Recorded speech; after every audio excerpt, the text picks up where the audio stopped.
What keeps us healthy and happy as we go through life? If you were going to invest now in your future best self, where would you put your time and your energy? There was a recent survey of millennials asking them what their most important life goals were. And over 80% said that a major life goal for them was to get rich. And another 50% of those same young adults said that another major life goal was to become famous. And we're constantly told to lean into work, to push harder and achieve more. We're given the impression that these are the things that we need to go after in order to have a good life.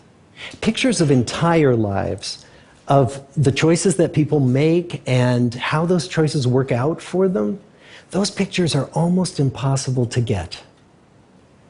Most of what we know about human life, we know from asking people to remember the past.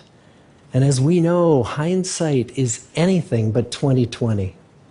We forget vast amounts of what happens to us in life, and sometimes memory is downright creative. But what if we could watch entire lives as they unfold through time? What if we could study people from the time that they were teenagers all the way into old age to see what really keeps people happy and healthy? We did that.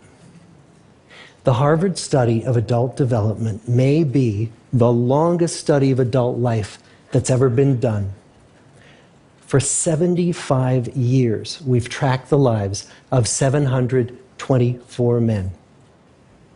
Year after year, asking about their work, their home lives, their health, and of course, asking all along the way without knowing how their life stories were going to turn out. Studies like this are exceedingly rare.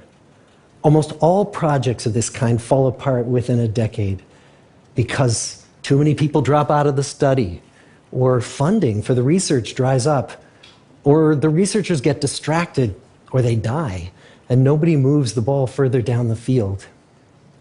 But through a combination of luck and the persistence of several generations of researchers, this study has survived. About 60 of our original 724 men are still alive, still participating in the study, most of them in their 90s. And we are now beginning to study the more than 2,000 children of these men. And I'm the fourth director of the study. Since 1938, we've tracked the lives of two groups of men. The first group started in the study when they were sophomores at Harvard College. They all finished college during World War II, and then most went off to serve in the war. And the second group that we've followed was a group of boys from Boston's poorest neighborhoods. Boys who were chosen for the study specifically because they were from some of the most troubled and disadvantaged families in the Boston of the 1930s. Most lived in tenements, many without hot and cold running water. When they entered the study, all of these teenagers were interviewed, they were given medical exams. We went to their homes and we interviewed their parents. And then these teenagers grew up into adults who entered all walks of life. They became factory workers and lawyers and bricklayers and doctors, one president of the United States. Some developed alcoholism, a few developed schizophrenia. Some climbed the social ladder from the bottom all the way to the very top, and some made that journey in the opposite direction. The founders of this study would never in their wildest dreams have imagined that I would be standing here today, 75 years later, telling you that the study still continues. Every 2 years, our patient and dedicated research staff calls up our men and asks them if we can send them yet one more set of questions about their lives. Many of the inner city Boston men ask us, "Why do you keep wanting to study me? My life just isn't that interesting." The Harvard men never asked that question.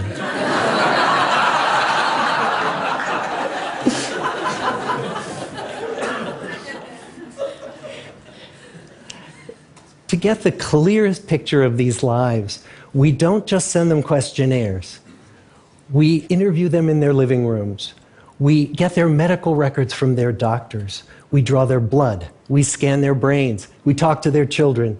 We videotape them talking with their wives about their deepest concerns.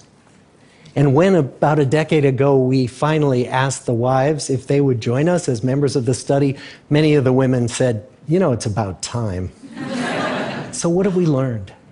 What are the lessons that come from the tens of thousands of pages of information that we've generated on these lives?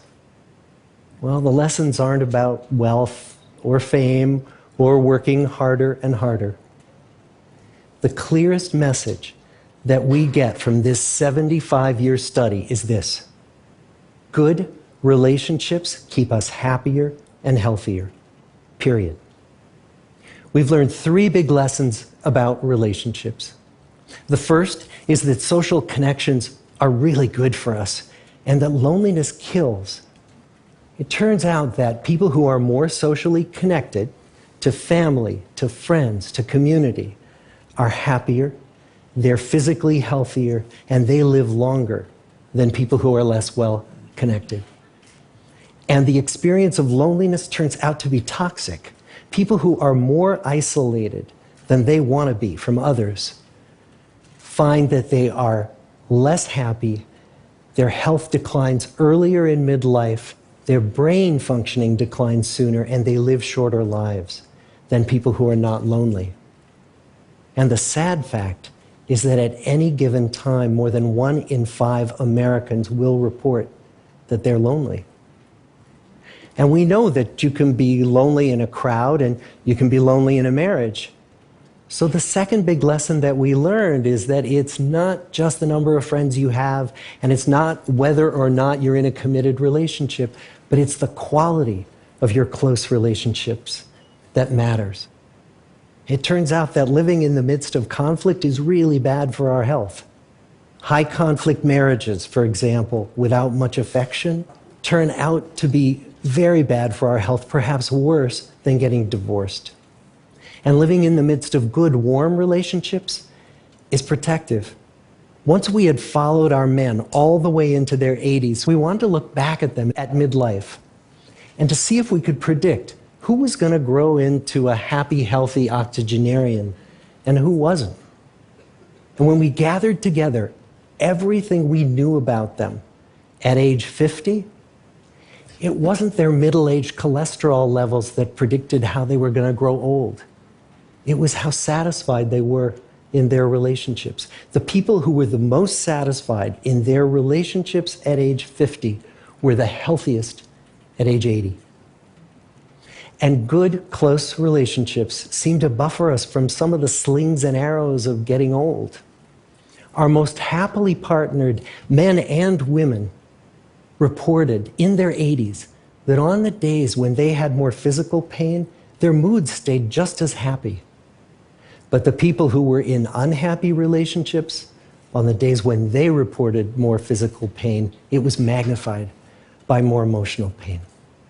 And the third big lesson that we learn about relationships and our health is that good relationships don't just protect our bodies, they protect our brains.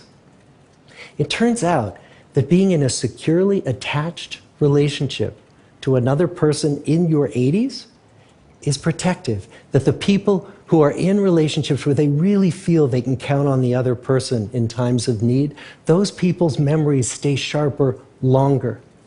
And the people in relationships where they feel they really can't count on the other one, those are the people who experience earlier memory decline. And those good relationships, they don't have to be smooth all the time. Some of our octogenarian couples could bicker with each other day in and day out. But as long as they felt that they could really count on the other when the going got tough, those arguments didn't take a toll on their memories. So, this message that good, close relationships are good for our health and well-being, this is wisdom that's as old as the hills. Why is this so hard to get and so easy to ignore? Well, we're human. What we'd really like is a quick fix, something we can get that'll make our lives good and keep them that way. Relationships are messy and they're complicated, and the hard work of tending to family and friends, that's not sexy or glamorous. It's also lifelong. It never ends. The people in our 75-year study who were the happiest in retirement were the people who had actively worked to replace workmates with new playmates. Just like the millennials in that recent survey, many of our men, when they were starting out as young adults, really believed that fame and wealth and high achievement were what they needed to go after to have a good life. But over and over these 75 years, our study has shown that the people who fared the best were the people who leaned into relationships with family, with friends, with community. So what about you? Let's say you're 25, or you're 40, or you're 60. What might leaning into relationships even look like? Well, the possibilities are practically endless. It might be something as simple as replacing screen time with people time, or livening up a stale relationship by doing something new together, long walks or date nights, or reaching out to that family member who you haven't spoken to in years, because those all too common family feuds take a terrible toll on the people who hold the grudges. I'd like to close with a quote from Mark Twain. More than a century ago, he was looking back on his life, and he wrote this: "There isn't time, so brief is life, for bickerings, apologies, heartburnings, callings to account. There is only time for loving, and but an instant, so to speak, for that." The good life is built with good relationships. Thank you.